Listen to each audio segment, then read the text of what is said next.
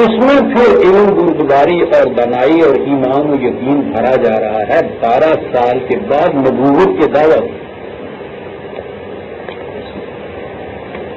ابتدا ہو رہی ہے یہاں سے فزیکل بائیسیکشن.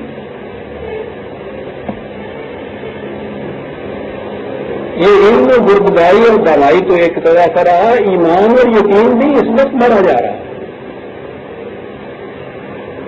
سینوں کے اندر فزیکل بائیسیکشن کے بعد میں اس لیے یہ زور دے رہا ہوں کہ یہ وہ تقاریر ہماری ہیں جو ساری دنیا میں جا رہی ہیں, اور آگے اس پہ اضافہ کر دوں کہ پھر یہ وہ تفسیریں ہیں جن کے ترجمے اب انگریزی میں ہو رہے ہیں, اور انہیں شہرت اتنی دی جا رہی ہے کہ hotel intercontinental Lahore, hotel metropolitan Karachi, ان میں اس تفسیر کی افتتاحی یا تعارفی تقریبات ہوتی ہیں, ان کے انگریزی کے ترجمے ہوتے ہیں, انہیں دنیا بھر میں نشر کیا جاتا ہے. یہ ہے وہ جو چیز اس کے اندر دی جاتی ہے دنیا کو قرآن کی تفسیر حضور کی زبان مبارک سے. یہ ہے مقام نبوت جو پہلے فکرے میں پیش کیا جا رہا ہے.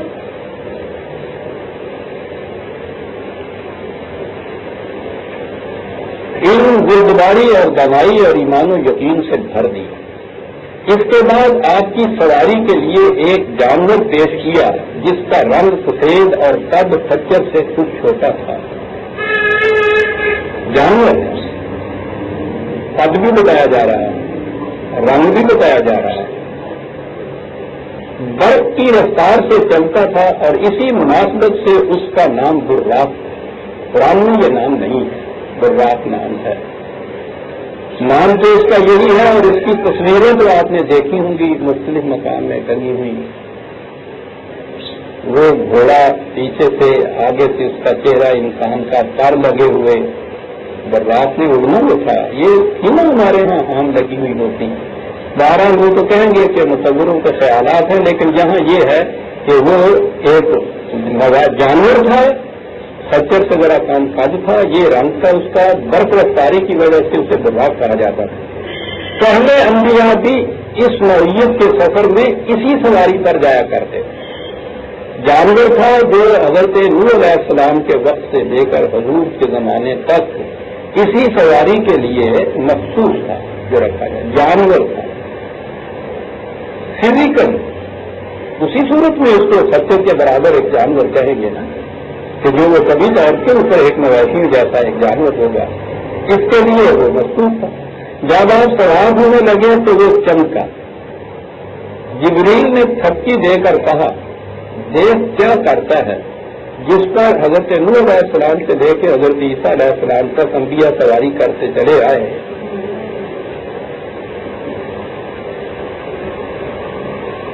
ڈرتا بھی ہوں میں یہ چیزیں کہتے ہوئے, لیکن ایک ایک فکرے میں تو کچھ کہنا ہی پڑے گا. دیکھ کیا کرتا ہے.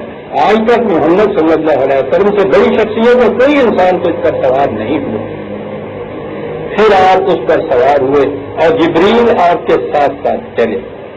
پہلی منزل مدینہ کی تھی جہاں اتر کر آپ نے نماز پڑھی. جبریل نے کہا اس جگہ آپ ہجرت کر کے آئیں گے. دوسری منزل طور سینا کی تھی جہاں خدا حضرت موسیٰ علیہ السلام سے ہم کلام ہوئے. تیسری منزل بیت لحم کی تھی جہاں حضرت عیسیٰ علیہ السلام پیدا ہوئے. چوتھی منزل بیت المقدس کی تھی جہاں براق کا سفر ختم ہوا.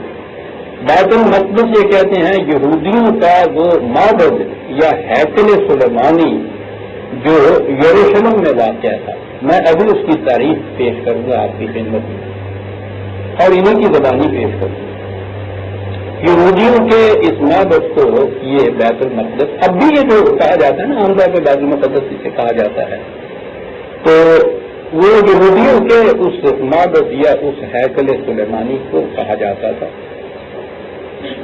وہاں یہ سفر, اس سفر کے دوران میں ایک جگہ کسی پکارنے والے نے پکارا, ادھر آؤ, آپ نے توجہ نہ دی. جبریل نے بتایا یہ یہودیوں کی طرف بلاوا تھا. دوسری طرف سے آواز آئی ادھر آؤ, آپ اس کی طرف بھی ملتفت نہ ہوئے. جبریل نے کہا یہ عیسائیت کا داعی تھا. پھر ایک عورت نہایت ہی سنوری نظر آئی اور اس نے اپنی طرف بلایا، آپ نے اس سے بھی نظر پھیر لی۔ جبریل نے کہا یہ دنیا تھی۔ پھر ایک بوڑھی عورت سامنے آئی، جبریل نے کہا دنیا کی عمر کا اندازہ اس کی عمر سے کر لیجیے۔ ساتھ خدا کے ایک رسول ہے جنہیں یہ بتایا جاتا ہے ساتھ ساتھ۔ پھر ایک شخص ملا جس نے آپ کو اپنی طرف متوجہ کرنا چاہا، مگر آپ اسے بھی چھوڑ کر آگے بڑھ گئے۔ جبریل نے کہا یہ شیطان تھا جو آپ کو راستے سے ہٹانا چاہتا تھا۔ واقعہ آگے آتا ہے۔ بیت المقدس پہنچ کر آپ بورات سے اتر گئے اور اسی مقام پر اسے باندھ دیا جہاں پہلے انبیاء اس کو باندھا کرتے تھے۔ ابھی میں عرض کروں گا باندھنے کی شکل کیا تھی۔ جہاں پہلے انبیاء اس کو باندھا کرتے تھے، پہلے انبیاء حضرت نوح علیہ السلام سے شروع ہوئے تھے، اور یہ یروشلم یا ہیکل سلیمانی تو یہودیوں کے یہ جو پیغمبر تھے ان کے وقت میں یہ آ کے بنا تھا، لیکن وہ پہلے انبیاء بھی یہیں آیا کرتے تھے اور اسی مقام پر اس برباد کو باندھا کرتے تھے۔ ہیکل سلیمانی میں یہ وہ لفظ آ گیا۔ یہودیوں کا معبد جسے ہیکل سلیمانی کہا جاتا ہے، ٹیمپل مشہور ہے نا ان کا، جوش ٹیمپل سولومن کا بنایا ہوا، اسے کہتے ہیں ہیکل سلیمانی، اسے بیت المقدس کہا جاتا ہے۔ یہ جو مسجد اقصیٰ جسے کہا ہے نا قرآن نے کہ مسجد حرام سے مسجد اقصیٰ کی طرف خدا لے گیا، تو یہ کہتے ہیں مسجد اقصیٰ سے مراد یہ ہیکل سلیمانی ہے۔ ہیکل سلیمانی میں داخل ہوئے تو ان سب پیغمبروں کو موجود پایا جو ابتدائے آفرینش سے اس وقت تک دنیا میں پیدا ہوئے تھے۔ آپ کے پہنچتے ہی نماز کے لیے صفیں بن گئے۔ آپ نے دیکھا کہ یہ سارا کچھ فزیکل ہو رہا ہے۔ حضور اپنے جسم مبارک کے ساتھ فزیکلی جسم کے ساتھ ایک جانور پہ سوار ہو کر ایک مقام میں پہنچے ہیں جسے ہیکل سلیمانی کہا جاتا ہے، اور انہی روایات کی روح سے پیغمبر جو ہیں 1,24,000 ہوئے۔ وہ کہتے ہیں کہ وہ سب وہاں موجود تھے، 1,24,000 انسان۔ سوچیے کہ ان کے جمع ہونے کے لیے جگہ کتنی درکار ہے۔ وہ سب وہاں جمع تھے، یعنی یہ چیز اگر ہو نا کہ روحانی طور پہ ایسی بات تھی تو پھر تو اس میں کوئی بھی کوئی مشکل نہیں پیدا ہوتی۔ تو ٹھیک ہے، یا کہیے کہ ساتھ کوئی تو دنیا تھی جیسے بعضوں کا خیال یہ تھا، تو پھر بھی ٹھیک ہے، لیکن یہ تو جسمانی طور پہ یہ سب کچھ ہو رہا ہے، وہ راز سے باندھا جا رہا ہے، اور ابھی میں عرض کروں گا پتھر کے ساتھ باندھا جا رہا ہے۔ اس معبد میں ہیکل میں داخل ہوتے ہیں حضور، جو ایک فزیکل عمارت کا نام ہے۔ یہ چیزیں ہیں جو لال سے سننے کی، مجھ سے نہ سنی عزیزہ نے، سوچیے کہ ساری دنیا میں یہ چیز ہم نے نشر کی ہوئی ہے، پھیلائی ہوئی ہے، 1000 برس سے ہم یہ تفاصیر دنیا کی زبانوں میں منتقل کرتے چلے آ رہے ہیں۔ آرام سے جانے کی آپ کے پہنچتے ہی نماز کے لیے صفیں بن گئے۔ سب منتظر تھے کہ امامت کے لیے کون آگے بڑھتا ہے۔ جبریل نے آپ کا ہاتھ پکڑ کر آگے بڑھا دیا اور آپ نے سب کو نماز پڑھائی۔ صفیں بنی ہیں 1,24,000 انسانوں کی۔ غور فرماتے چلے جائیے۔ پھر آپ کے سامنے 3 پیالے پیش کیے گئے، ایک میں پانی، دوسرے میں دودھ، تیسرے میں شراب۔ آپ نے دودھ کا پیالہ اٹھا لیا۔ جبریل نے مبارکباد دی کہ آپ فطرت کی راہ پا گئے 12 برس کے بعد نبوت کے منصب سے سرفراز ہونے کے۔ مبارکباد دی جبریل نے جو 12 سال تک خدا کی وحی حضور تک پہنچاتے رہے۔ مبارکباد دی کہ آپ فطرت کی راہ پا گئے۔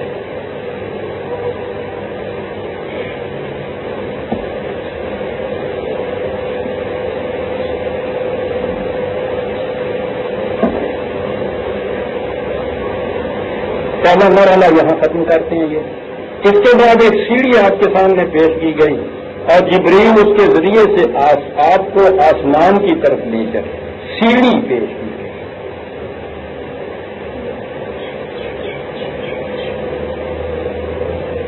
عربی زبان میں سیڑھی کو معراج کہتے ہیں اور اسی نسبت سے یہ سارا واقعہ معراج کے نام سے مشہور ہے. سیڑھی پیش کی، اس کے ذریعے جبریل آپ کو اوپر آسمانوں کی طرف لے گئے. اب آگے پھر آسمانوں کی بات شروع ہوتی ہے اس میں، کیونکہ اس کا تعلق اس آیت سے نہیں. یہ جو آیت ہمارے سامنے ہے یہ مکے سے بیت المقدس تک لے جانے کی آیت ہے. یہ حصہ یہاں ہے. آگے جو تفصیلیں ہیں اس کا تو پوچھے ہی نہیں کہ کیا کچھ اس کے اندر ہے. بس پھر یہ چیزیں دیکھا. آپ نے اوپر ایک آسمان میں گئے، دروازہ نہیں کھلتا تھا. اگر جبریل نے کنڈی کھٹکھٹائی، اندر سے پوچھا کون ہے، آپ نے بتایا، پھر انہوں نے اجازت دی، پھر آپ وہاں تشریف لے گئے. وہاں فلاں پیغمبر کا مقام تھا، دوسرے میں گئے فلاں مقام تھا. اس طرح سے وہ ایک وہ مختلف آسمانوں پر سے ہوتے ہوئے خود عرش معلیٰ تک کیا پہنچے. وہاں سے پھر اللہ تعالیٰ سے ملاقات ہوئی.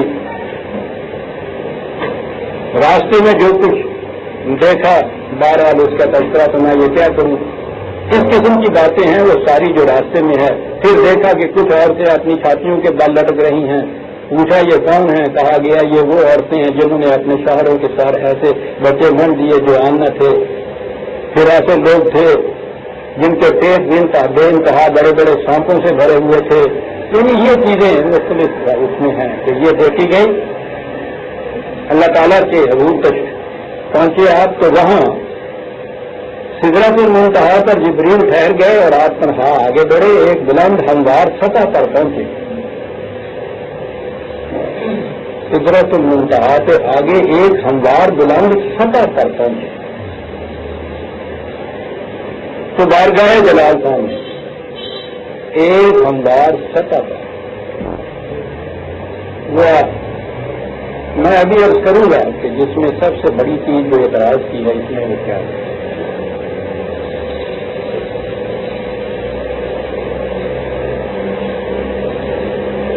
ہم کلاموں کا شرف بخشا گیا.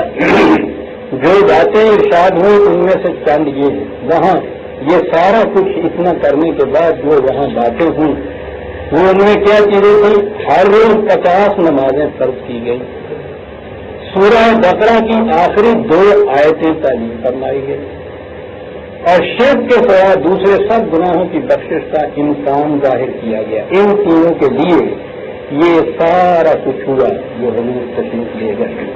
تو اہم ترین چیز اس میں یہ ہے کہ ہر روز 50 نمازیں فرض کی گئی. پیشی خداوندی سے واپسی پر نیچے اترے تو حضرت موسیٰ سے ملاقات ہوئی.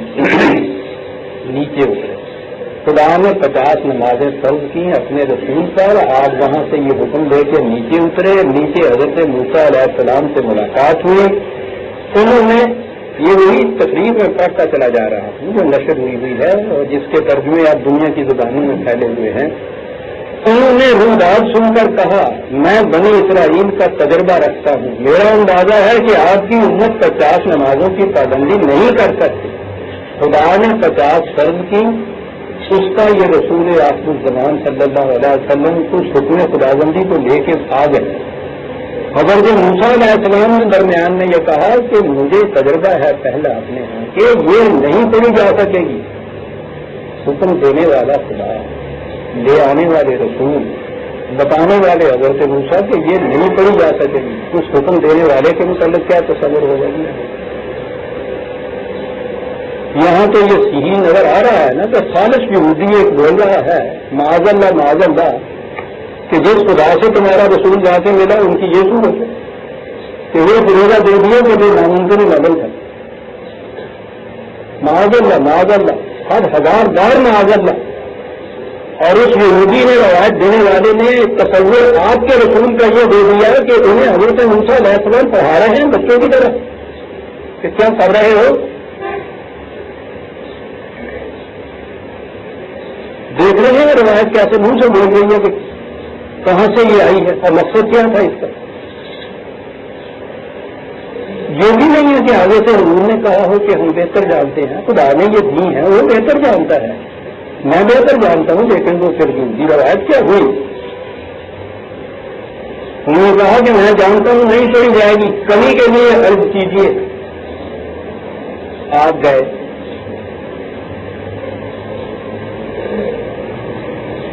عرض کیا، اللہ تعالیٰ نے 10 ہمارے کام کر پلٹے تو پھر حضرت موسیٰ نے وہی بات کہی کہ وعدہ یہ بھی نہیں کوئی جائے، پھر جاؤ، پھر گئے، پھر 10 کام کر،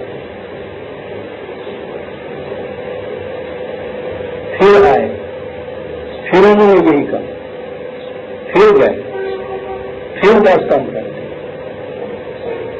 آخری بار جب وہ 10 آئیں آپ پھر بھیجیں گے حضرت موسیٰ بھیج رہے تھے نا آپ بار بار، تو وہاں اگر وہ 10 کے حساب سے جو کمی ہو رہی تھی، اگر وہ حساب ہی قائم رہتا تو یہ تو آخری 10 ہی باقی رہ گئی تھی نا۔ تو اس میں اللہ تعالیٰ نے 5 معاف کر دیا، 5 باقی رہ گئے۔ پھر آئے تو حضرت موسیٰ علیہ السلام نے پھر یہی کہا کہ یہ 5 بھی نہیں پڑی جائیں گے، تو آپ نے فرمایا کہ مجھے تو بار بار جاتے شرم آتی ہے، میں اب نہیں جاتا، اس طرح سے 5 نمازیں فرض ہوئی آپ کی۔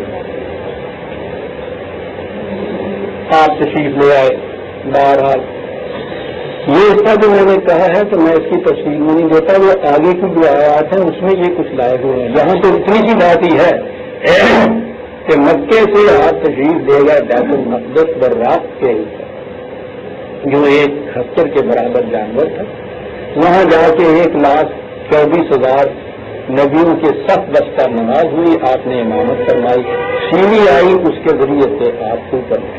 یہ واقعہ ہوا ہیکل سلیمانی کے اندر۔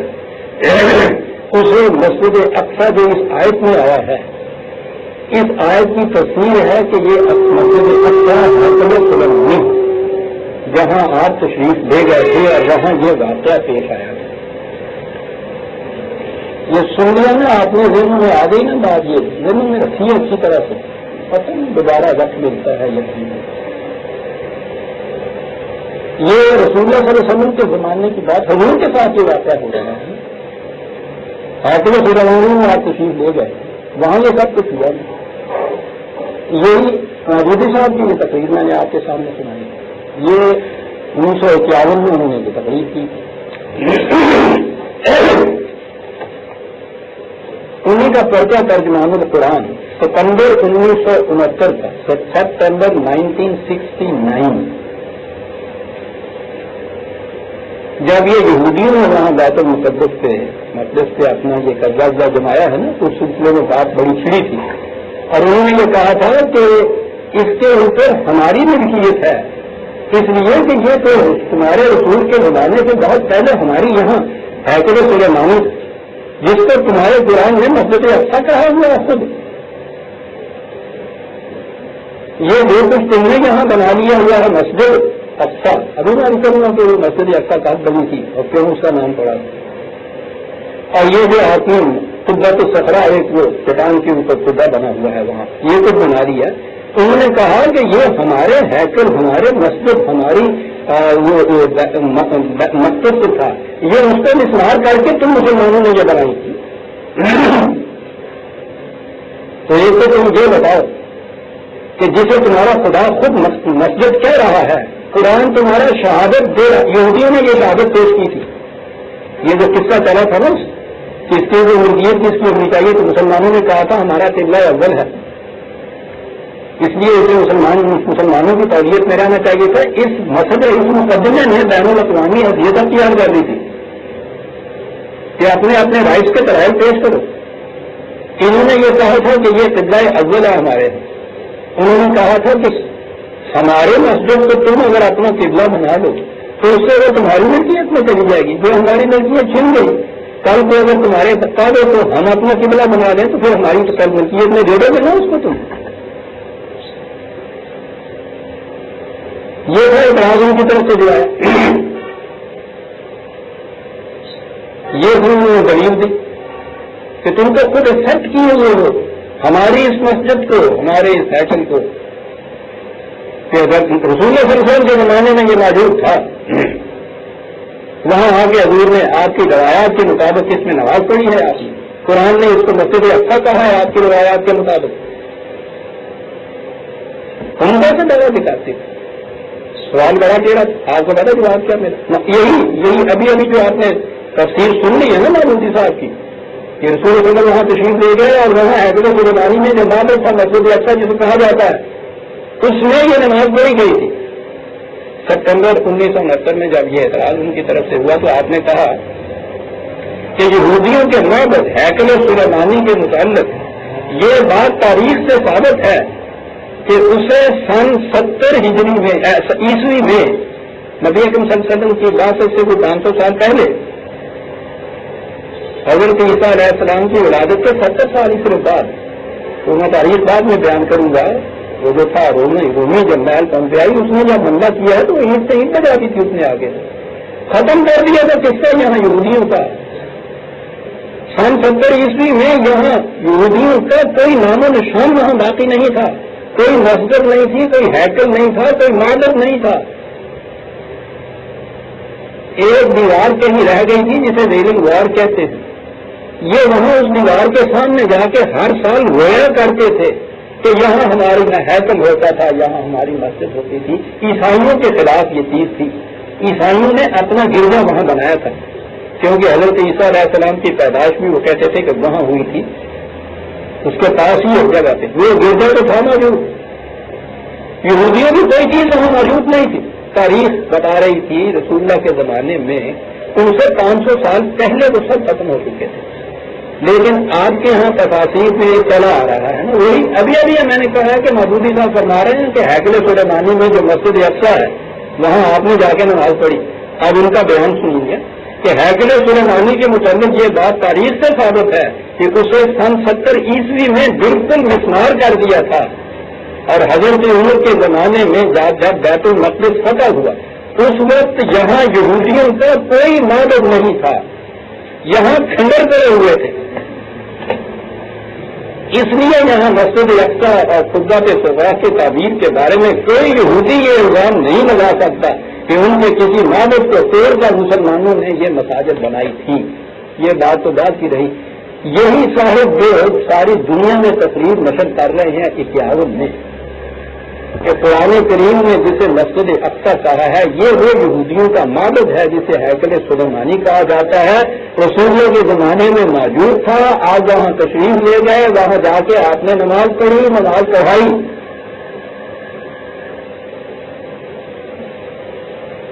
اس کے بعد یہودیوں نے کہا کہ حضور کے زمانے میں تو تم تسلیم کرتے ہو نا کہ یہ موجود تھا، اور اس کے بعد تو یہ موجود نہیں رہا، وہاں مسجد اقصیٰ ہے،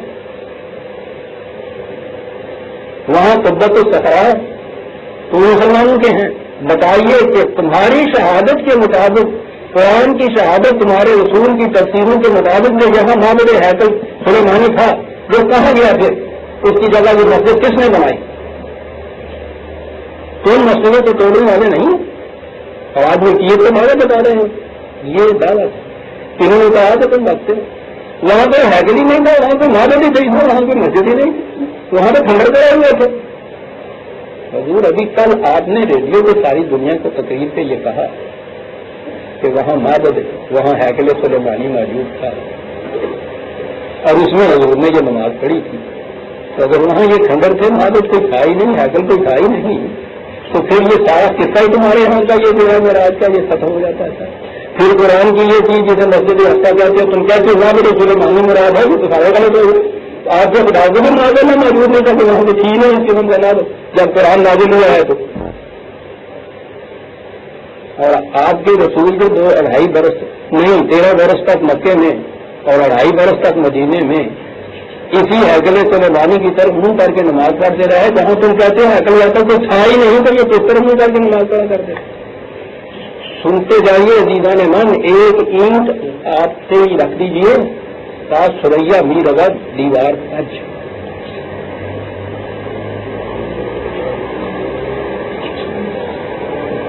دیکھ رہے ہیں ایک اس میں جو مسجد اقصیٰ کا لفظ آیا، روایات کی روح سے جو اس کی تفسیر بیان ہوئی کہ اس سے مراد وہ یروشلم کا یہودیوں کا بیت المقدس ہے، وہاں معبد تھا جو ہیکل سلیمانی جسے کہا جاتا ہے، یہ جو آگئی ساری تفاصیر، اب یہ تفاصیر رسول اللہ صلی اللہ علیہ وسلم کی بتائی جا رہی ہیں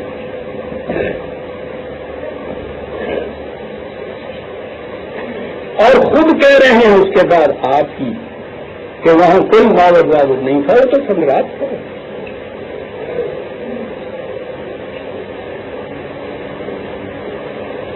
آپ غور فرمائیے، یوں قرآن کی تفسیر بیان ہو رہی ہے ان روایات کی، یوں یہ حضرات اس تفسیر کو ساری دنیا کے اندر پھیلا رہے ہیں، خود ہی اس کی کنٹراڈکشن ہو رہی ہے۔ آپ ہی یہ کہہ رہے ہیں کہ کوئی نہیں تھا وہاں،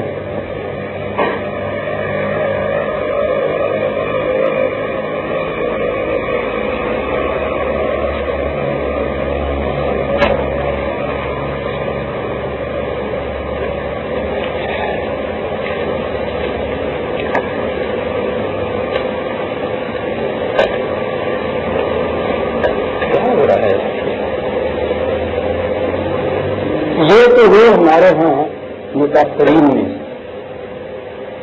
میں نے کہا ہے کہ 1000 برس سے آپ کی جتنی تفاصیر ہیں وہ اس واقعہ سے بھری پڑی۔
وہ اس واقعہ سے بھری پڑی۔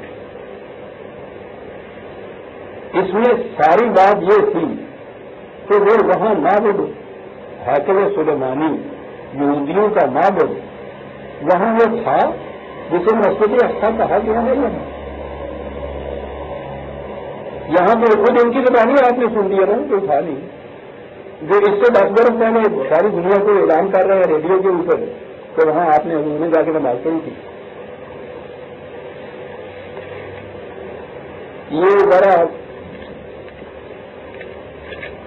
یہ جو ہمارے متقدمین تفاسیر والے گزرے ہیں ان کی تحقیق بھی مطالعہ کرتا ہے۔ قبری کی تفسیر میں نے گزارش کیا ہے، سب سے پہلی تفسیر جو بنیاد ہے آپ کے ہاں کی بعض کی ساری تفاسیر، وہ چونکہ بڑی مفصل ضخیم طویل ہے، اس تفسیر کا ایک ملخص یہ تفسیر ابن کثیر اس کا نام ہے، اس میں وہ دیا گیا ہے، وہی تفسیر ہے ذرا اختصار۔ تو وہ کیونکہ بڑی تفسیر ہے، عام طور پہ وہ نہیں پڑھائی جاتی، یہ اس کی جگہ تفسیر ابن کثیر ہی عام طور پہ پڑھائی جاتی ہے۔ روایات وہی ہیں جو اس کے اندر ہے۔ تفسیر ابن کثیر میں پہلے میں نے عرض کیا تھا نا کہ رات کو حضور نے وہاں باندھا تھا جہاں پہلے انبیاء باندھا کرتے تھے، وہ باندھنے کی بات پہلے اس میں یہ اس تفسیر میں یہ لکھا ہے کہ بیت المقدس کی مسجد کے پاس اس دروازے پر پہنچے، مسجد ہے اس کے دروازے ہیں جو ابھی ان کی تحقیق کے مطابق اور ساری دنیا کی تاریخ کے مطابق سن 70 میں سارا قصہ ختم ہو گیا ہے۔ اس مسجد کے پاس اس دروازے پر پہنچے جسے باب محمد کہا جاتا ہے، تو وہاں ایک پتھر تھا جسے حضرت جبریل نے اپنی انگلی لگائی تو اس میں سوراخ ہو گیا۔ وہاں آپ نے براق کو باندھا اور مسجد پر چڑھ گئے. وہاں تمام انبیاء و صادقہ نے حضور کی امامت میں نماز پڑھی. بات تو وہی تھی جو انہوں نے بھی کہی تھی کہ وہاں آپ نے براق کو باندھا جہاں انبیاء باندھا کرتے تھے. انہوں نے اس میں یہ بات بتا دی کہ وہ پتھر کے ساتھ تو رسا بلند کرتا, بہت بڑا پتھر جو ہوا چٹان جو کہتے ہیں, تو اس میں ایک اعتراض سا پڑتا تھا, تو وہاں اس کے اندر ایک چھید کی ضرورت تھی. تو انہوں نے اس کے اندر یہ چھید کیا اور اس کے اندر ہاتھ میں رسا ڈال کے براق کو باندھا. بات پھر وہی ہو گئی کہ سارا قصہ فزیکل چلا آ رہا ہے. وہ جو پتھر جتنا ایک جانور تھا اس کو لے گئے ہیں, اس کے باندھنے کے لیے رسا ہے, باندھنے کے لیے پھر کوئی جگہ تو پتھر چاہیے, پتھر میں رسا بند رہ سکتا, پتھر میں کچھ سوراخ ہونا چاہیے. وہ سارا کچھ فزیکل ہو رہا ہے. اور یہی چیز ہے, اسے ہیں ہمارے یہاں صحابہ کے زمانے تک تو روایتیں ہیں کہ بعضوں نے اس کو کہا تھا روحانی چیز تھی, بعضوں نے کہا خواب تھا. تو ان کو تو انہوں نے وہیں جھٹک کے رکھ دیا کہ یہ لوگ تو معجزات کے منکر ہیں اور یہ روایتیں بڑی غلط ہیں. معتبر ترین ان کے یہاں جو صحیح روایتیں ہیں وہ یوں چلی آ رہی ہیں جس میں پتھر میں چھید بھی کیا گیا اور وہاں بند. سوال پیدا ہوا کہ اس واقعہ کی کوئی شہادت بھی مل سکتی ہے کہ حضور وہاں واقعی گئے, فزیکلی وہاں جا کے نماز پڑھی, انبیاء کی حمایت کرائی.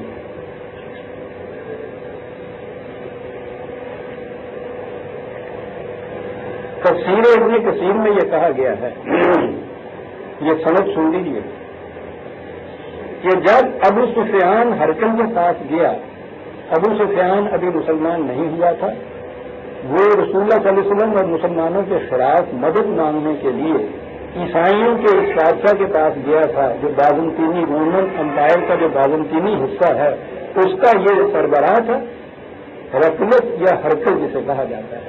یہ اس کے ہاں گیا تھا ابو سفیان مسلمانوں کے خلاف مدد مانگنے کے لیے, یہ کہہ کے کہ یہ لوگ تمہارے پیغمبر کی بھی توہین کرتے ہیں معاذ اللہ. بہرحال اس لیے وہاں گیا تھا. تو ابو سفیان نے رسول اللہ کے خلاف جو باتیں کہی تھیں تو اس نے یہ کہا, یہ ابن کثیر کی روایت, تو اس نے کہا کہ بادشاہ سلامت سنیے, میں ایک واقعہ بیان کروں جس سے آپ پر یہ بات کھل جائے گی کہ محمد صلی اللہ علیہ وسلم معاذ اللہ بڑے جھوٹے آدمی ہیں.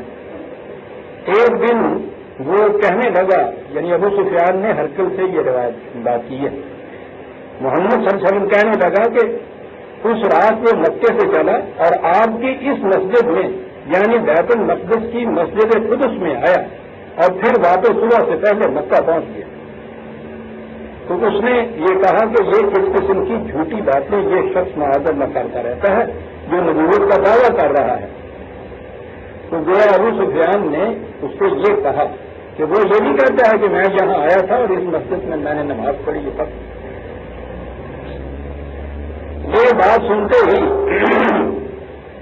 بیت المقدس کا لاٹ پادری جو شاہ روم کی اس مجلس میں اس کے پاس بڑی عزت سے بیٹھا تھا, میں نے عرض کیا ہے نا کہ انہیں رومیوں نے یہ سارا یہودیوں کے ماں سارے تباہ کیے, مسمار کیے, کھنڈرات میں تعمیر کر دی. اس کے بادشاہ کے پاس وہ لاٹ پادری جو تھا وہ بیٹھا تھا. انہیں یہ بھی معلوم نہیں کہ یہ پادری جو ہیں یہ عیسائیوں کے ہوتے ہیں. بہرحال یہودی بھی اگر تھا تو وہاں بیٹھا تھا. سنیے, بڑی عزت سے بیٹھا تھا. یہودیوں کا لاٹ پادری عیسائیوں کے بادشاہ ہرقل کے ساتھ عزت سے بیٹھا. اس قدر ان دونوں میں بغض عداوت اور نفرت چلی آ رہی تھی. یہ تو یہودی کے سائز تک تو نہیں برداشت کر سکتے. بہرحال وہ بیٹھا تھا. فوراً بول اٹھا کہ یہ بات بالکل سچ ہے. یہ سند میں کا فرمائیے, ہماری کتب تفاسیر میں یہ سب سے مثبت ترین سند ہے کہ اس لاٹ پادری نے بادشاہ سے کہا یہ سچ ہے. مجھے اس رات کا علم ہے. کیسے میں تعجب انگیز نظروں سے اس کی طرف دیکھا اور ادب سے پوچھا کہ جناب کو کیسے معلوم ہے. اس نے کہا سنو, میری عادت تھی اور یہ کام میں نے اپنے متعلق کر رکھا تھا کہ جب تک مسجد شریف کے تمام دروازے اپنے ہاتھ سے بند نہ کر لوں سوتا نہ تھا. آخر میں دروازے میں بند کیا کرتا. مسجد نظر آ گئی نا، فزیکل میپ، اس کے دروازے ہیں، مسجد ہے. اس رات میں دروازے بند کرنے کو کھڑا ہوا، سب دروازے اچھی طرح بند کر دیے، لیکن ایک دروازہ مجھ سے بند نہ ہو جائے.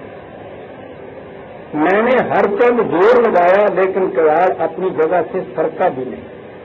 میں نے اسی وقت اپنے آدمیوں کو آواز دی، وہ آئے، ہم نے مل کر طاقت لگائی، لیکن سب کے سب ناکام رہے. بس یہ معلوم ہو رہا تھا گویا ہم کسی پہاڑ پہ اس کی جگہ سے سرکانا چاہتے ہیں، اپنی مسجد کے دروازے کو بند کر رہے ہیں، لیکن وہ تجھ کا تک نہیں، ہلا بھی نہیں. میں نے بڑائی لگائے، انہوں نے دیکھا بھالا، ترکیبیں کی، کوششیں کی، لیکن وہ بھی ہار گئے اور کہنے لگے کہ صبح کا رکھیے. چنانچہ وہ دروازہ اس شب کو یوں ہی کھلا رہا، دونوں کے بعد یوں ہی کھلے رہے. صبح ہی میں اس دروازے کے پاس گیا تو دیکھا کہ اس کے پاس کونے میں جو چٹان پتھر کی تھی اس میں ایک سوراخ ہے، اور ایسا معلوم ہوتا ہے کہ اس میں رات کو کسی نے کوئی جانور باندھا تھا.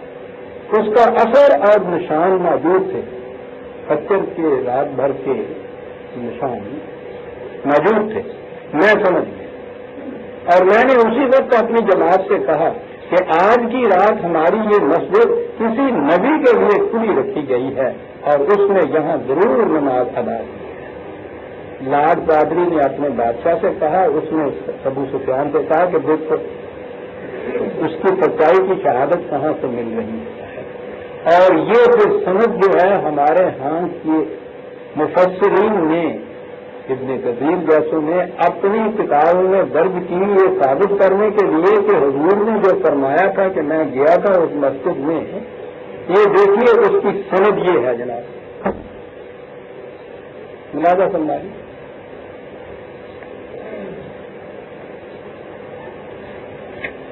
اس مسجد کی یہ سند دروازے بند کرنے کی اور یہ سارے قصے کی جو موجود ہی نہیں تھی، جو اس سے 500 برس پہلے مسمار کی جا چکی تھی، سارے مورخین کے بولے. خود یہ صاحب جو آج اس کو پیش کر رہے ہیں وہ بتا رہے ہیں کہ رسول اللہ کے زمانے میں تو وہاں کوئی نہ مسجد تھی، نہ معبد تھا، نہ ہیکل تھا، کھنڈرات پڑے ہوئے تھے. یہ بھی ٹھیک، یہ بھی درست. درست کیا نہیں؟ درست یہ نہیں اگر کوئی کمبخت پرویز ان چیزوں کو دوہرا دے تو وہ منکر حدیث ہے. مار دو گولی سے، عزیزہ میں مان اسے جو جی میں آئے کہہ دو، اس کا یہ ایمان چلو کیوں کہ جس رسول کا ایمان لانے کے لیے خدا نے ہم سے کہا ہے، جس میں قرآن جیسی باعظمت کتاب دی ہے، خدا کے لیے اس قسم کی باتیں اس کی طرف منسوخ نہ کرے گا. خدا کے لیے ایسی باتیں منسوخ نہ کرے، یہ رسول کی نہیں ہو سکتی. اسلام تو یوں تو دنیا میں رسوا نہ کرے، اس رسول کی ناموس کا تو کچھ خیال کرے. جب تم یہ چیز دنیا میں کہتے ہو کہ دن یقین یہ چیز ہمارے رسول نے سمجھائی، جس کی شہادت تمہیں کہیں اور سے نہیں مل رہی، اس قسم کے افسانوں سے شہادت دے رہے ہو، اور وہ بھی ایک لاکھ قادری عیسائی کی شکل یا یہودیوں کا جو ہے ہر دل کے دربار میں وہ یقین کہہ رہا ہے. اس مسجد کے متعلق جو وہاں موجود نہیں ہے تمہاری اپنی تحقیق کے مطابق اسے کہتے ہو کہ ہمارے رسول اللہ نے آ کے ہم سے یہ بات کہی کہ میں نے اس مسجد میں نماز پڑھی.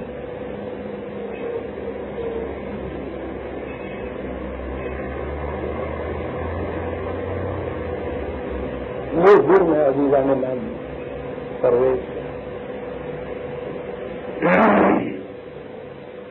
اگر یہی جرم ہے کہ میں تحفظ ناموسے کے تعلق میں یہ بات کہتا ہوں، مجھے اس جرم کا 1000 بار اقرار ہے. مجھے تو خدا کے حضور جا کے اس کا جواب دیں، مجھے تو میرے ایمان کے مطابق اپنے رسول کا وہاں سامنے کرنا،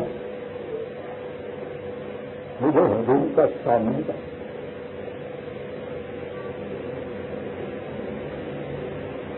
مجھے اس کی کیا پرواہ ہے؟ مجھے ان کے فتوے کافر کہتے ہیں یا مسلم کہتے ہیں.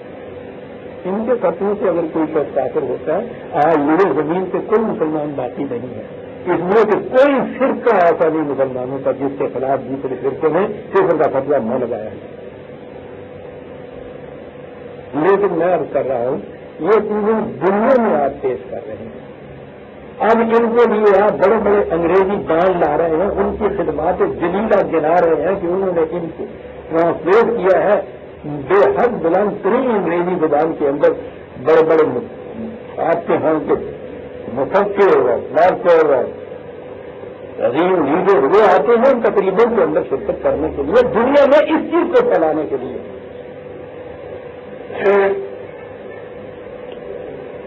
ہزار برس کو عزیز آنے مانتے ہیں۔ یہ مسجد اقصی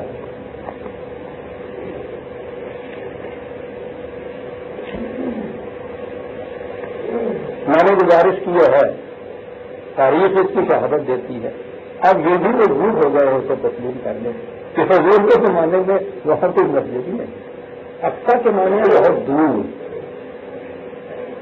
میں نے پچھلی دفعہ عرض کیا تھا کہ یہ تو شب ہجرت کا بیان ہے۔ سورہ نحل کی آخری آیت میں یہ کہا گیا تھا کہ تمہارے خلاف یہ جتنی اس قسم کی سازشیں کر رہے ہیں انہیں کرنے دو، ہم ان کی سازشوں کو کبھی کامیاب نہیں کرنے دیں گے۔ اور جو ہی ورق الٹا ہم نے کہا کہ تمہیں بتائیں کہ کس طرح سے ان کی سازشیں ناکام ہوگی، سبحان اللہ کی ہوگی۔ سازش ان کی یہ تھی کہ اس رات سارے مل کے قبیلوں کے نمائندے راتوں رات چوری چھپ کے جا کے قتل کر دیں محمد، اور ہم نے یہ ناکام بنائی تدبیر اس سے پیشتر ہی موقع سے نکال کے لے گئے ہجرت آ کے۔ سبحان اللہ، اسرا بعبدہ لیلا من المسجد الحرام الى المسجد خدا ہے، اس کی طرف لے گئے۔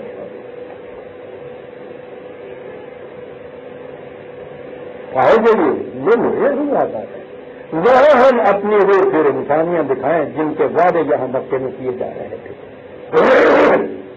کہ یہی دین غالب آ کے رہے گا، یہ تمام دشمن مغلوب ہو جائیں گے، مکہ بیت الحرم مسجد حرام کعبہ پھر تمہاری تعبیت کے اندر آئے گا، پھر ابھی آنے والے میں تمہارا دین غالب آئے گا، پھر ساری دنیا میں خدا کی بات اونچی ہوگی تاکہ ہم وہاں دکھائیں تمہیں کہ جو تم سے کہتے تھے دیکھو کس طرح ایک ایک بات پوری ہوتی ہے۔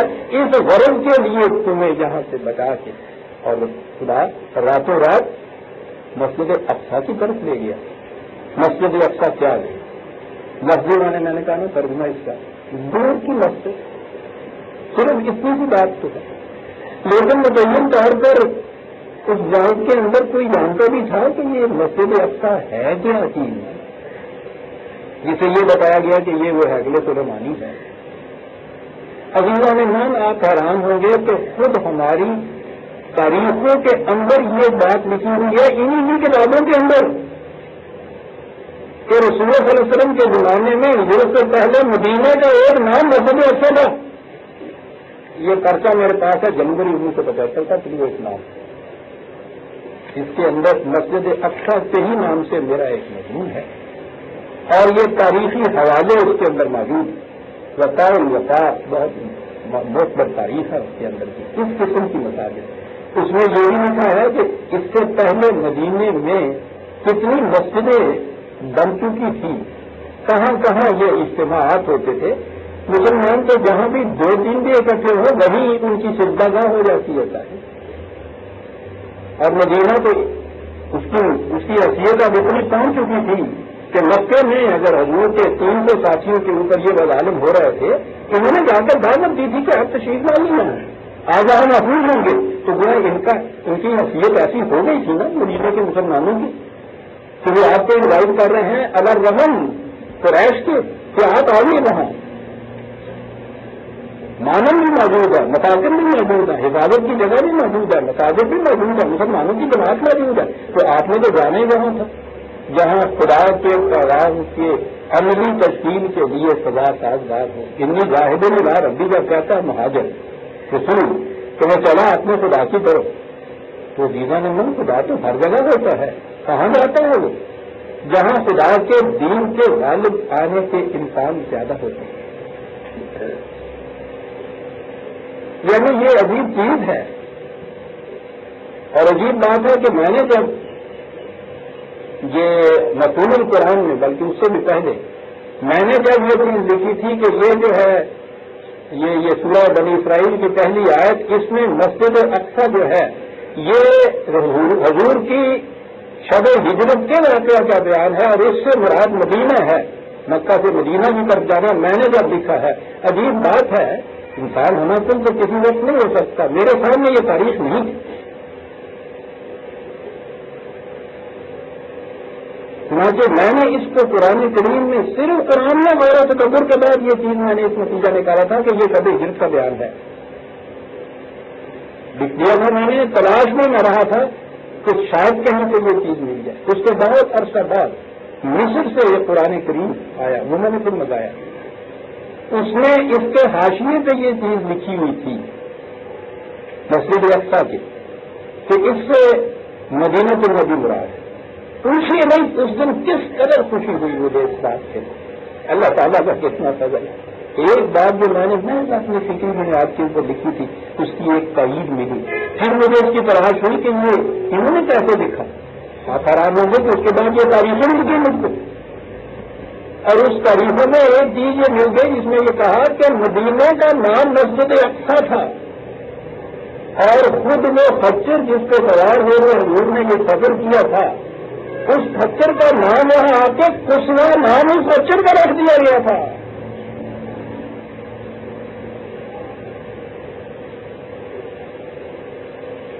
حضور نے اس خچر پہ کئی سفر کیے ہیں، اور ہماری تاریخ میں اس کا نام یہ رکھا ہوا تھا۔ میں حیران ہوا کرتا تھا کہ یہ اس کا نام یہ کیسے پڑا ہے۔ اب یہ آ کے یہ پتا چلا کہ یہ وہی خچر تھا جس پہ حضور نے یہ سفر کیا تھا۔ وہ مسجد اقصی تو وہاں پہلے موجود تھی جہاں وہ آئی ہے، اور اس جانور اس سواری کا نام ہی انہوں نے، اس خچر کا نام کسوا رکھا گیا ہے۔ کہا تاریخوں میں اس کا نام کسوا اب تک چلا آ رہا ہے، اور مدینے کا نام مسجد اقصی مدینے کا نام، جیسے مسجد الحرام سے صرف کعبہ مراد نہیں ہوتی، بعض اوقات پورا مکہ مراد ہوتا ہے اس سے۔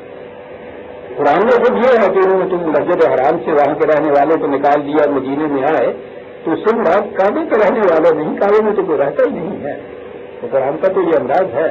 تو مدینے کا نام ان لوگوں نے، اور مسجد تو اب ہمارے ہیں یہ چار دیواری کے اندر گھری ہوئی رہتی ہے، ورنہ میرے اس رسول کے ارشاد کے مطابق صلی اللہ علیہ وسلم حضور نے تو فرمایا کہ کل ہوئے زمین پر سستا مسلمان کی مسجد ہے۔ یہ جہاں بھی کھڑا ہے کہ اپنے خدا کی اطاعت کرے گا وہی میرا مسجد کہلائے گا، یہ کسی عمارت کا نام نہیں ہے دیگر۔ تو الگ بات ہے کہ اجتماع کے لیے عمارت کی ضرورت پڑتی ہے، لیکن مانوی اعتبار سے مسجد صرف اس عمارت کو نہیں، جس مقام سے بھی خدا کے ان قوانین بات اونچی ہوگی غالب آئے گی، اس کے لیے ڈسکشن ہوگی۔ بات اسلامی نظام سلطنت میں پارلیمنٹ کی حال جسے آپ کہتے ہیں وہی تو مسجد نبوی تھی۔ آج اگر وہ مسجد میں آپ کے آتے وہاں یہ نہیں کرتے، آج بھی اگر آپ کے ہاں اسی انداز، اسی سنت رسول اللہ، اسی قرآن کریم کے مطابق کوئی مملکت قائم ہوئی، اس کے ہاں جو قوانین کے نافذ کرنے کا ادارہ ہوگا وہ مسجد کبریٰ کہلائے گی یہ زبانیں۔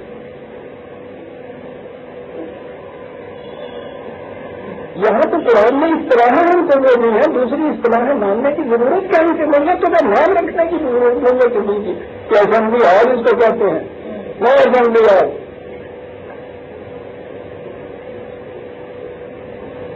یہ مملکت اسلامیہ کی مسجد کبریٰ، کیا بات۔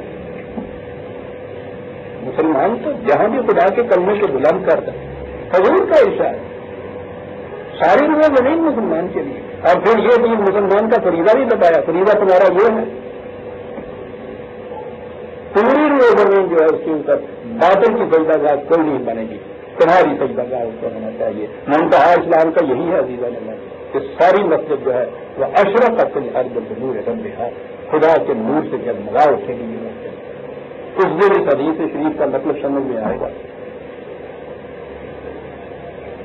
میں کہہ یہ رہا تھا کہ یہ ہے تفاصیل کی روح سے ہمارے قرآن کریم کی آیات کی یا قرآن کی تفسیر کا ایک نمونہ جو میں نے آپ کے سامنے پیش کیا۔ اس آیت کی پہلی بات تو میں پھر آگے اس کی بناؤں گا۔ اگلی بات جو ہے نا کہ حضور پھر وہاں سے سیڑھی کے ذریعے اوپر تشریف لے گئے،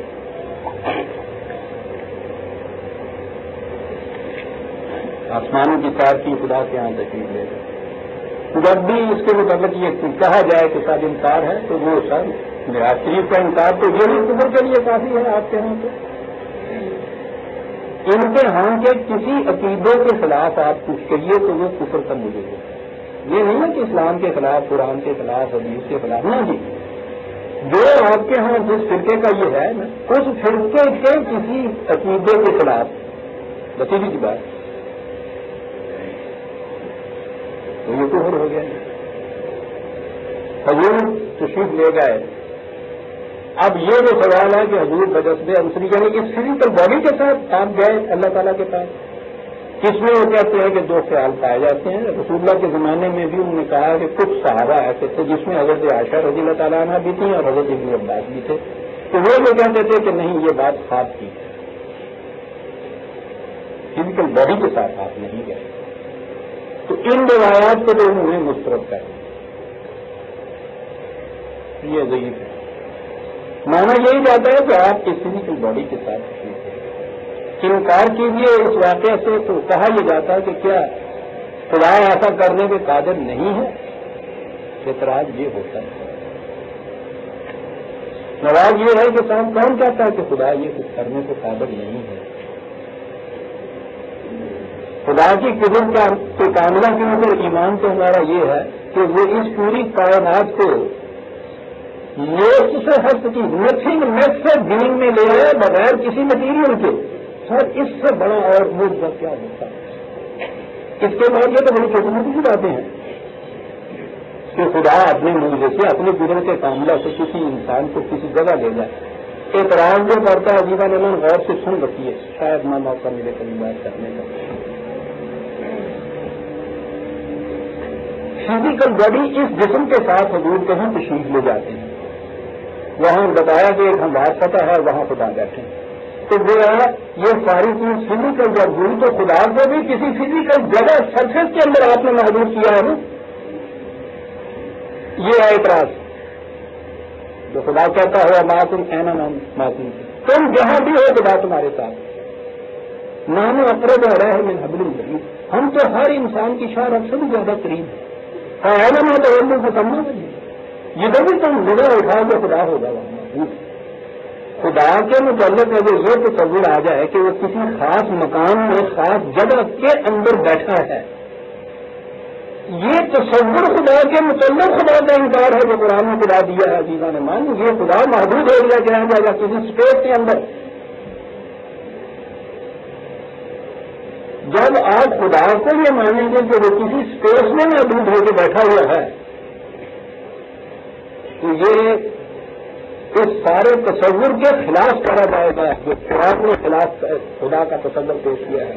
اور قرآن کی تعلیم کی پہلی عظمت یہ ہے کہ اس نے جو خدا کا تصور دیا ہے اتنا منظم تصور ہے، دنیا کے کسی مذہب میں وہ تصور نہیں ملتا، ہر قسم کی تفصیل کے تحقیق اول والآخر ٹائم جیسے آپ کہتے ہیں ان حدود سے نکل گیا، ظاہر وال باطن جسے آپ اسپیس کہتے ہیں اس کی حدود سے نکل گیا، ٹائم اینڈ اسپیس کی حدود سے ماجرا کے بعد صرف قرآن دیتا ہے، دنیا کا کوئی نظر نہیں دیکھتا تھا جی میں نے یہ عظمت تھی۔ لیکن اگر ہم خدا کی اس قدرت کو ثابت کرنے کے لیے خدا کو مجسم طور پر کسی اسپیس کے اندر محدود کر دیں جہاں ایک شخص اپنے جسم کے ساتھ ملنے کے لیے اس کو جاتا ہے، خدا کو ہم نے اسپیس کے اندر محدود کر دیا،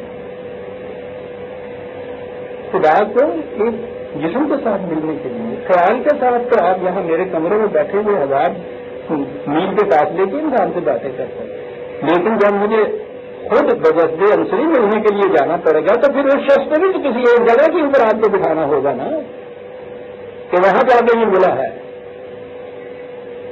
عزیزاً اعتراض یہ ہے اس پہ، خدا کی قدرت سے اعتراض نہیں، لیکن آپ کو معلوم ہے کہ خدا کی قدرت کے متعلق پھر ہمارے یہاں کیا کیا دلائل دیے جاتے ہیں۔ وہ تو پرانی باتیں میں کر رہا تھا. اگلا حصہ لیجیے معراج کا جو کہا ہے نا کہ وہاں سے حضور سے تشریف لے گئے آسمانوں پہ.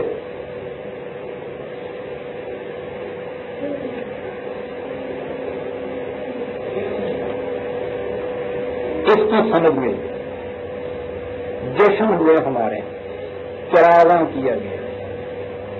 تو بیت المقدس کی مسجد کی سند تو آپ نے دیکھ لیا تھا نا کہاں سے ملے گی, جو ہر کوئی کے دربار کا لاڈ کا آدمی وہاں سے بھی نہیں تھی.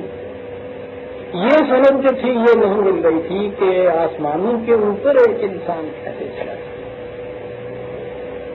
جب یہ امریکن خلا نورد پہلی دفعہ چاند پہ پہنچے نہ ملا تو میرا تدبیر بلند ہو گیا ہمارے. لیجیے صاحب آؤ, کہاں ہو انکار کرنے والے معراج کا, آؤ. اور اس کے بعد جو بچھاڑ ہوئی ہے ان لوگوں کے اوپر کم وقت امریکہ کے دو کفار کے متعلق تمہارا یہ عقیدہ کہ وہ چاند تک پہنچ گئے, رسول صلی اللہ علیہ وسلم جیسی ذات اقدس کے متعلق انکار کہ وہ نہیں جا سکتے ارشد اللہ کے سنا پوچھے اس سبق سے بتایا. سند مل گئی جناب. فزیکلی ایک فزیکل مینس کے ساتھ فزیکل کرنے کے اوپر جا کے پہنچنے سند مل گئی اس کی. تو حضور مجدد انصری خدا کے پاس عرش پہ گئے تھے جہاں وہ بیٹھا ہوا تھا. عرش بھی ایک فزیکل کرا, خدا بھی اس کی جگہ ایک فزیکل بیٹھا ہوا ہے. رسول صلی اللہ علیہ وسلم جو تھے یہ تو فزیکل مین سے گئے ہیں نا, راکٹ کیا دیجیے. یہ درمیان میں یہ مین جو ہے نا یہ اب فزیکل نہیں ہے. میں نے کہا نا کہ کرا رہا ہوں کیا لکھا جی.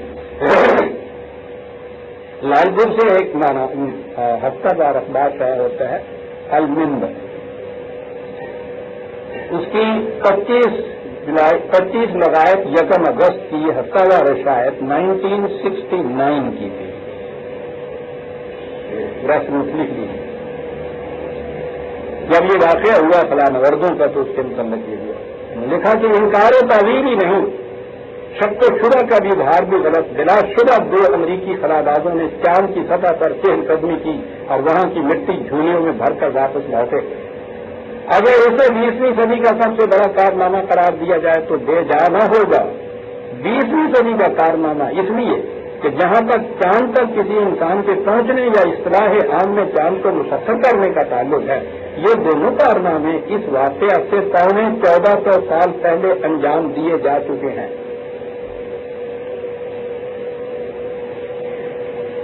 دونوں مطلب ایک مرتبہ تو ایک عظیم انسان صلی اللہ علیہ وسلم جو سید الرسل اور فخر اولاد آدم بھی تھے اور سلسلہ نبوت کی آخری کڑی تھے, آپ نے اس زمین پر کھڑے خالق شمس و قمر کے اذن سے کنگلی کے اشارے سے اس چاند کو 2 ٹکڑے کر دیا تھا جس پر پہنچنے کے لیے ہزاروں برس سے انسانی ذہن بیکار تھا. حضور سرور کونین صلی اللہ علیہ وسلم ہی کے وجود اقدس سے یہ عقدہ بھی حل ہوا کہ آپ بنفس نفیس اس خطہ ارضی سے ایک برق رفتار سواری برات پر تمام ارضی کروں جن میں چاند, مریخ, زہرہ, عطارد اور دوسرے سیارے شامل ہیں, شمسی سیاروں ہی سے نہیں افلاک کے ساتوں مدارج طے کرتے ہوئے اس حریم قدس تک پہنچے جہاں کسی کی مخلوق کی بھی رسائی نہیں. حضور خاتم النبیین علیہ الصحیۃ والسلام سے متعلق ان دونوں عظیم پر اعجازی واقعات ہی کا اثر تھا کہ حکمائے اسلام نے اپنے پاؤں تلے کی زمین کے بارے میں معلومات انکشافات پر قناعت نہیں کی. انہوں نے ان میں حید اور امور اخلاق کے بارے میں بھی بے بہا معلومات حاصل کی, رسد گاہیں تیار کی وغیرہ وغیرہ. سند مل گئی اس چیز کی. اب بتائیے, انہوں نے کہا کہ اس میں بھی ایمان نہ بدل جاؤ گے, حضور اس پہ تو کوئی بات ہی نہیں. کیا اس چیز کا تعلق کسی طرح سے بھی اس حضور کے واقعے سے ہے کہ راکٹ میں بیٹھ کے 2 طاقت چاند کی سطح کے اوپر جاؤ تو اس سے ثابت ہو گیا کہ حضور صلی اللہ علیہ وسلم اس طرح بجس عرض پہ تشریف لے گئے. اب دنیا کے سامنے جب آپ یہ پیش کریں گے باتیں, میرے آپ کے متعلق تو دنیا کیا کہے گی, جو کہنے چاہ رہی ہے وہ تھوڑا کچھ ہے جو پرچار کر رہی ہے. جیسے ستیہ ناش ہو تو سلا ستیہ ناش، اسی تو آدمی ہو چکے ہیں جتنے سامنے، اور وہ بعد آدھی بھی ہو چکی آ گیا وہ اعلان کرنے آئے کہ ہوتا کا شور سے اس کے لیے جتنی پہ دنیا دیکھو کس طرح جو بھی پروپیگنڈا کرتے آتے جتنے سن اینے نے بچکانے کو جتنی بھی جماعتی کو خطرہ نہ ہو جتنی نہیں کرنا جتنے سن بچکانے اسی تو عظیمہ نمان عادی ہو چکے ہیں، اس کے سمے تو جو بھی آئے کہ میں پوچھتا یہ ہوں کہ یہ ذرائع جو آپ دے رہے ہیں دنیا کے سامنے، ان کے بعد دنیا آپ کے اس رسول اکرم صلی اللہ علیہ وسلم کے متعلق، آپ جو قرآن کے متعلق، آپ کے خدا کے متعلق کیا ہے؟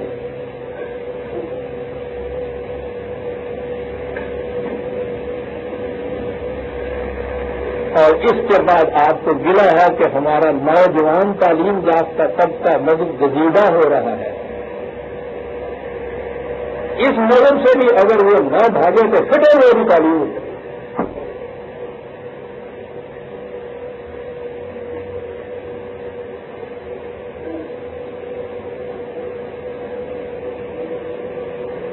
عزیز عالمان، اس اسٹوڈنٹ کو آپ ابھی اس کمرے کے اندر نیوٹن کی ہے جون جیمز کی مسٹیریس یونیورس، آئنسٹائن کا فلسفہ لاطیت، یہ پڑھا رہے تھے سر، اتنی بلندیوں کے اوپر علم کے لیے جا رہے تھے سر، 39 منٹ کے بعد گھنٹی بجتی ہے اور اس کے بعد اسلامیات آ جاتی ہے اور اس میں یہ چیزیں آپ کو پڑھائی جاتی ہیں۔ یہ دوسرا پیریڈ ہوا نا، تیسرے پیریڈ کے بعد پھر کیا آپ کے ہاں یہ دارالعلوم میں چلا جائے گا مزید علم دین حاصل کرنے کے لیے، یا اگر اس میں روز جانا تھا نماز پڑھنے کو تو اس کی بات بجائے وہ کیفیٹیریا میں چلا جائے گا۔ عزیز عالمان، یہ ہے وہ اسلام، غیروں کو چھوڑ دیجیے کہ وہ اس اسلام کے متعلق کیا کہتے ہیں، ان نوجوانوں کے متعلق پوچھیے کہ وہ بھی کیا ہے۔ پرویز کا جرم اتنا ہی ہے عزیز عالمان کہ وہ ان نوجوانوں کو قرآن کریم کی تحقیق کی روح سے انسانی علم کی سطح کے مطابق قرآن کے حقائق سمجھاتا ہے، اور اگر اس کے خلاف کوئی چیز آتی ہے جسے منسوخ کیا جاتا ہے حضور سرور کائنات صلی اللہ علیہ وسلم کی طرف، تو وہ یہ کہتا ہے کہ یہ چیز اس بلند ترین شخصیت کی نہیں ہو سکتی کہ جسے ہم عالم الناس مانتے ہیں صاحب، حضور کی یہ محبت نہیں ہے، اس خدا کی نہیں ہو سکتی کہ جو کائنات کو وجود میں لایا ہے۔ یہ چیز غلط منسوخ ہے حضور کی طرف، کسے کہتے ہیں انکار حدیث سے کہتے ہیں۔ بات آج اتنی ہوئی ہے میں سمجھتا ہوں کہ بہرحال قلعہ تک پہنچنے کے لیے لا کی بازیوں میں سے جو گزرنا ضروری ہوتا ہے، اس میں سے تو ہم تھوڑا سا اپنے سے ہی یہ گزرے۔ اب اس کے بعد اگلے درس میں یہ عرض کروں گا کہ یہ کیا ہے آیا جلیلہ، اور جو کہا ہے کہ وہاں ہم نے اپنی آیات کبریٰ دکھانی تھی رسول اللہ کو، وہ آیات کبریٰ اگلی آیتوں میں کیا بیان فرمائی ہیں، جن کے لیے یہ اتنا بڑا انقلاب جو تھا کہ اپنے موسم جو ہے مکہ جہاں پہلے ابتدا ہوئی ہے اس سارے دین کی، تقریباً 60% زندگی گزر گئی ہے حضور کی، وہاں سے حضور کو منتقل کر کے ایک نئی فضا میں لایا گیا ہے تاکہ وہاں ان نشانیوں کو دکھایا جائے، محسوس طریقے پہ دکھایا جائے۔ مورے وہ یہ لفظ ہے، اس کے معنی ہے محسوس طور پہ دکھا دینا۔ اب یہاں وہی اسلام جو وہاں نظری طور پہ پیش کیا جا رہا تھا، اب دور آ گیا اس کے عملاً پیش کرنے کا۔ وہ 13 برس تھے، یہاں 7 برس کے اندر اس طرح سے وہ جو ایک ایک دانہ بویا ہوا 7 دانے کی شکل میں فصل بن کے چھونا ہے عزیز عالمان، اس کے صدقے میں دنیا فکر و نظر آج تک فکری جماعت کھا رہی ہے۔ دنیا میں جہاں کہیں کسی حقیقت کا پرداؤ نظر آتا ہے عزیز عالمان، وہ سب کا شرع محمد صلی اللہ علیہ وسلم تحقیق کر کے دیکھ لیجیے گا، قرآن ہی کے کسی نہ کسی گوشے کی تفسیر ہوگی وہ، اور اس کا اقرار تو کرے یا نہ کرے۔ یہ کیا تھا 7 سال میں، اس کے بعد یوں آیات کبریٰ آئی تھی دنیا کے سامنے۔ معجزہ تو شمس القمر کا دیکھا کسی نے، بعد میں نہ دیکھنے والے ہوئے، آج کسی پہ کیا اثر تو کر سکتا ہے۔ یہ ہے وہ موضوع یہ ہے کہ 1400 سال پیشتر اس نے یہ کہا کہ وہ سخر علیکم ما فی السماوات والارض جمیعا، یہ جنہیں تم آسمانی کرے کہہ رہے ہو، اپنے آپ کو خاکی انسان کہہ رہے ہو، ہم نے تمہارے لیے ان کو قانون کی زنجیروں میں جکڑے رکھا ہے، جاؤ اور ان کی تفسیر کرو۔ آدم کا یہ فریضہ ہے 1400 سال پیش کرے گی نظام موجودہ اسے کہتے ہیں. آج اگر دنیا میں تصویر قمر ہوگی تو ہم کہیں گے کہ 1400 سال پہلے قرآن نے کہا آدم کے متعلق یہ ہوگی وہ چیز. یہ نہیں ہوگی کہ ہاں صاحب یہ یہاں سے راکٹ میں بیٹھ کے گیا تو ہمارے رسول بھی اس طرح سے وہاں چلے جائیں. یہ نہیں وقت تھوڑے عزیزان امام آج اتنے میں ہی. اللہ کرے کہ کوئی بات جو میں کہنا چاہتا تھا ساتھ ہو گئی ہو. ربنا تقبل منا انك